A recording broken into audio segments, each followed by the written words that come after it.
আসসালামু আলাইকুম। যাদের আসলে কোশ্চেন থাকে যে দেশের বাইরে যাওয়ার পরে কি চায়নাতে জব করা যাবে কিনা, তো এই সকল বিভিন্ন কোশ্চেন থাকার পরে আপনারা যেটা করেন যে পরে আর যোগাযোগই করেন না, কি ধরনের ফ্যাসিলিটি আছে, পাসপোর্ট আছে কি নাই, এই ধরনের কোনো বিষয় নিয়ে যখন যোগাযোগ করেন না, তখন দেখা যায় কি জানেন, আপনাদের ইয়ার লস হয়ে যাওয়ার সম্ভাবনা অনেক বেশি থাকে।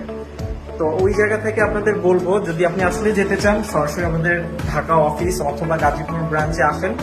আসার পর আপনার প্রোফাইল অনুযায়ী কোথায় আবেদন করতে পারবেন, কিভাবে করবেন, কিভাবে যাবেন, কত টাকা স্টাইপেন্ড পেতে পারেন, কিংবা হচ্ছে আপনি জব করতে পারবেন কিনা, জব করার জন্য আসলে কি কি রিকোয়ারমেন্ট আছে, এগুলো সবকিছু জেনে তারপর সরাসরি আবেদন করেন। আদারওয়াইজ শুধু কোশ্চেন যদি করেন যে আসলে যাওয়ার পর জব করতে পারবো কিনা, আপনি তো জব করার জন্য যাচ্ছেন না, আপনি পড়াশোনা করার জন্য যাচ্ছেন। সো যদি পড়াশোনা করার ইচ্ছে থাকে তাহলে চায়না হতে পারে আপনার বেস্ট একটা ডেস্টিনেশন, এবং খুব দ্রুত ইনশাল্লাহ আবেদন করতে পারেন। আবেদন কিন্তু এখন একদম শেষের দিকে, যাদের ডকুমেন্টস রেডি আছে তাদের উদ্দেশ্যে বলবো আপনার সরাসরি আমাদের স্টাডি হল অফিসে এসে কাউন্সিলিং নিয়ে আবেদন করে ফেলুন। আসসালামু আলাইকুম।